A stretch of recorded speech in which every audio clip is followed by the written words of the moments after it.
Donc on a ce qu'on appelle un paradoxe. Et ça, c'est un vrai problème.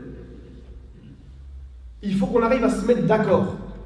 Est-ce qu'on suit l'exégèse parce qu'elle n'a peut-être pas réussi à trouver la mention du prophète elle-même dans la Bible il y a des siècles, et dans ce cas-là, elle a considéré qu'il y avait du tahrif? Ou alors est-ce qu'on suit la parole d'Allah tout court, qui nous dit qu'il y a cette mention, indahum, c'est chez eux, devant eux, dans la Torah et l'Évangile. Donc cette mention, elle est catégorique, elle doit y être, sauf si on part du principe que la Torah était encore bonne et valide jusqu'à l'ère du prophète de l'islam, et qu'ensuite on a fait le tahrif. Sauf que vous allez recevoir plusieurs problématiques sérieuses.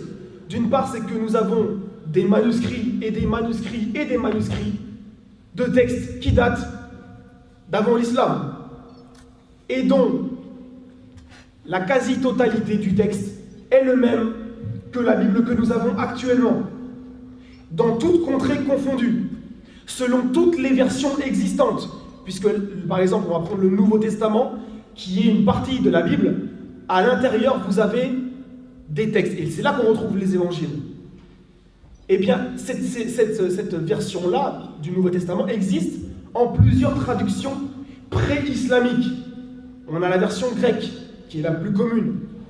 On a la version latine, la version syriaque, et d'autres versions qui ont été faites avant l'islam et qui toutes attestent, à quelques détails près, le même texte que nous avons actuellement. Donc nous avons une problématique sérieuse. Est-ce qu'on suit l'exégèse ou est-ce qu'on suit les données coraniques, la parole d'Allah, ainsi que ce que nous avons retrouvé? Autrement dit, on va suivre l'archéologie, on va suivre toutes les découvertes scientifiques et on va dire tout ce qui est du domaine de la critique textuelle qui nous a permis de reconstruire un texte comme nous l'avons actuellement. Voilà le vrai problème. Et vous allez comprendre par la suite, dans l'intervention, pourquoi on n'a pas réussi à trouver le prophète de l'islam. Paix et bénédiction de Dieu soit sur lui.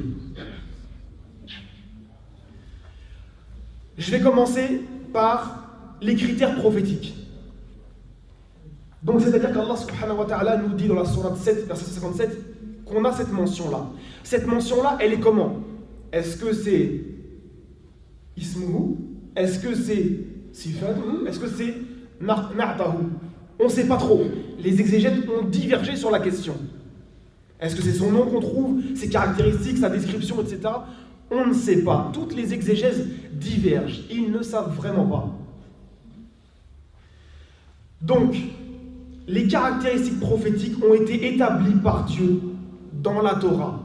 C'est ce qui va nous permettre de trouver un appui de la mention du prophète de l'islam dans la Torah. Et on ne va pas aller très loin. Vous savez, pour vous, par contre, vous pouvez parler à des gens de la masse. Les gens de la masse, souvent, ils sont réfractaires. Oui, tu racontes n'importe quoi, je ne vois Mohammed nulle part, etc. dans la Bible. Ça, c'est pour les awam, les gens de la masse. Par contre, les savants de chez eux n'ont pas le même discours. Je vais vous donner quelques exemples avant qu'on rentre dans ce qu'on appelle les critères prophétiques, pour que vous compreniez bien que, par exemple, les savants juifs reconnaissent à 100% que le prophète de l'islam est mentionné dans la Torah. Et ça, c'est très, très, très, très important pour nous comme témoignage. Je vais vous donner des noms, parce que malheureusement, l'argument d'autorité, il marche toujours. Donc, vous avez par exemple le Rabbi Bechaï. Le Rabbi Bechaï, c'est une grande autorité rabbinique du XIIIe siècle d'Espagne, l'un des plus grands commentateurs de la Torah. Il rapporte, tout d'abord je vais vous dire qui c'est quand même, c'est le disciple du Rashba. Rashba, c'est un acronyme de Rabbi Shlomo ben Aderet. C'est un grand savant lui aussi, qui lui-même est disciple d'une des plus grandes autorités du judaïsme, du Ramban, celui qu'on appelle Nachmanide. Donc c'est pas n'importe qui. cette personne-là rapporte une parole de Rabbi Hananel du XIe siècle, qui lui est une grande autorité de Tunisie, très très grande autorité. Parce que si nous on a nos autorités, ils ont les leurs. Et ce ne sont pas des moindres, des gens qui connaissent la Bible sur le bout des doigts et qui savent faire un énorme travail d'exégèse. C'est pour ça qu'Allah subhanahu wa ta'ala nous interpelle à propos des savants, des gens du livre. Ce ne sont pas n'importe qui. Eh bien, Rabbi Hananel, au XIe siècle, a fait une déclaration très importante. Cette déclaration-là, pour ceux qui surtout suivent sur Internet, vous pouvez la trouver dans le commentaire du Chumash, donc des 5 livres de la Torah, aux éditions Edmond J. Safra de 2014, à la page 79. Il nous dit, à propos de Genèse chapitre 17, verset 20, où l'Éternel, donc Dieu, fait une annonce à Abraham, paix sur lui, à propos de Ismaël, paix sur lui, qu'il deviendra une grande nation. Et bien sur cette parole-là, ce grand rabbin a déclaré: nous voyons l'accomplissement de la promesse qui a été faite ici à Ismaël, qui a mis 2333 ans à se réaliser. Et il y a des parenthèses dans le texte. Et les rabbins qui ont mis en place ce grand commentaire, il y en a plus d'une dizaine qui sont cités dans l'introduction, écrivent avec l'essor de l'islam au 7e siècle. Ça veut dire que pour ce rabbin et pour ceux qui ont transmis cette parole-là, Mohammed, paix et bénédiction de Dieu soit sur lui, est validé dans ce texte de la Genèse, donc de la Torah.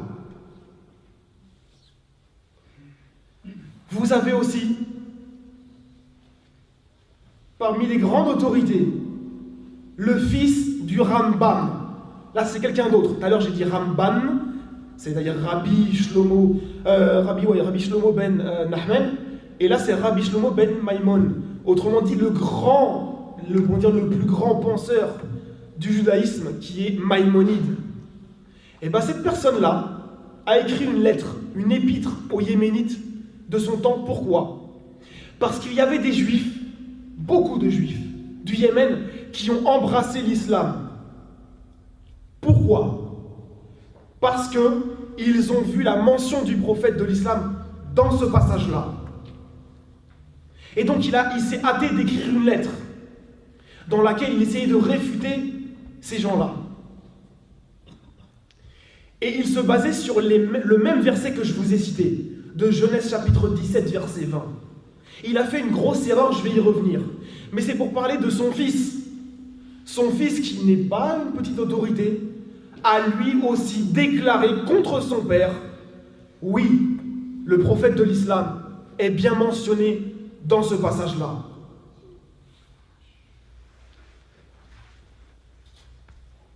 Ensuite, vous avez deux autres cas. Vous avez les commentateurs en général. C'est-à-dire, vous avez par exemple le plus grand chez eux, commentateur et exégète, qui s'appelle Rashi, Rabbi Shlomo ben Yitzhak.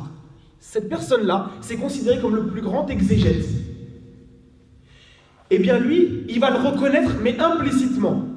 Puisqu'en fait, chez eux, c'est connu, à part quelques-uns qui ont refusé, mais c'est très connu. Il va dire dans son commentaire de Genèse 17-20 que les enfants d'Ismaël, en fait, vont passer comme les nuages. Mais qu'est-ce que ça signifie que cette parole? Eh bien, en fait, c'est pour revenir au commentaire de Rabbi Hananel tout à l'heure que j'ai cité. Il y a la suite. Et Rabbi Hananel, en fait, explique, en gros, je résume, que Ismaël et ses descendants, en fait, ont toujours espéré voir cette promesse se réaliser. Et elle s'est réalisée. Mais il continue. Nous, donc les enfants d'Israël, nous devons continuer à espérer que Dieu accomplira la promesse qu'il nous a faite. Autrement dit, l'alliance dite perpétuelle avec les enfants d'Israël. Eh bien, Rashi, c'est ce qu'il dit implicitement. Ils passeront comme des nuages. Autrement dit, Naam, il était obligé, lui aussi est du XIe siècle, il était obligé de reconnaître cette chose-là. puisqu'il voyait qu'il y avait l'empire islamique qui était là. Un empire, d'ailleurs, au passage, pour ceux qui ne le savent pas, qui est le plus grand empire, et vous pouvez vérifier, le plus grand empire qui a subsisté à travers le monde depuis le début de l'histoire de l'humanité. Que ce soit l'empire sumérien, l'empire égyptien, l'empire babylonien, médo-perse, romain, grec, ils ont tous passé avec une taille d'empire et une période bien moindre que celle du prophète de l'islam. Paix et bénédiction de Dieu soit sur lui. Et qu'on ne vienne pas me dire, oui, mais désormais, le califat est fini, depuis 1924, donc votre période s'est arrêtée là. Non. Certes, il n'y a plus de dirigeants, et on demande à Allah de nous en donner un. Mais, les fils de l'islam sont toujours là, et continuent de grandir. Tandis que les enfants d'Israël ne cessent de rétrécir. Nous sommes près de 2 milliards dans le monde. Ils ne sont plus que 13 millions à peu près. Et sur ces 13 millions, eh bien on va dire qu'il y a, et je suis gentil, à peu près 4 millions de pratiquants. Tout le reste, à travers le monde ou en Israël, sont des athées, sont des laïcards, des démocrates. Ils sont tout, sauf des vrais descendants des enfants d'Israël, ceux dont on avait nous-mêmes la fierté auparavant, et qui jugeaient selon la loi d'Allah, sur une terre précise, avec des conditions précises, qui avaient un roi, un dirigeant, et qui suivaient les prophètes. Mais qu'est-ce que vous avez fait? Je ne comprends pas. Tel Aviv est le pôle de la Gay Pride actuellement. C'est-à-dire que vous avez viré les musulmans pour installer la période de Sodome et Gomorrhe du passé qu'Allah avait détruit et qui se retrouve dans vos textes. Quelle honte que d'avoir viré le monothéisme pur pour être tombé si bas. Et donc cet empire islamique, lui, subsiste toujours, même s'il n'y a pas de califat. Eh bien, c'est le plus grand empire. Et Rachid, pour revenir à lui, l'avait remarqué. Et donc, il a dit, oui, ils sont là, mais au XIe siècle, on est quand même 10 siècles plus tard, eh bien, il a dit qu'ils passeront comme des nuages. Nous sommes 10 siècles plus tard, et on attend toujours. Donc, ça veut dire que pour lui, il pensait que Dieu allait récupérer le peuple d'Israël. Mais pour l'instant, la menace de la Torah elle-même, où l'Éternel leur assure ce qui leur est arrivé, qu'ils vont être détruits, dispersés, massacrés, éparpillés parmi les peuples, et qu'on va restreindre leur nombre. Eh bien, c'est exactement ce qui s'est passé. Il devrait être au moins minimum 600 millions dans le monde en 2017. Ils ne sont plus que 13 millions. Il y a un bug, un vrai bug dans le système. Et donc, tous ces savants-là ont reconnu l'apostolat prophétique de Mohammed. Paix et bénédiction de Dieu soit sur lui. Mais ils ne l'ont pas reconnu comme un vrai prophète. Ils ont reconnu l'annonce qui a été faite. Mais ils ne l'ont pas suivi. Et là, tout à l'heure, c'était nous qui avions un paradoxe. Eh bien, désormais, ce sont les enfants d'Israël qui l'ont. Parce que vous reconnaissez que Mohammed est bien annoncé dans la Torah, qu'il y a une annonce sur une bénédiction qui a été faite à Ismaël, mais vous dites, oui, c'est un vrai prophète, mais un prophète pour les nations. Un vrai prophète pour les nations et un faux prophète pour les Israélites. Qu'est-ce que ça veut dire? Soit c'est un vrai prophète de Dieu, soit il ne l'est pas. Et donc, nous allons donc rentrer dans ce qu'on appelle les critères prophétiques. J'avais oublié une chose.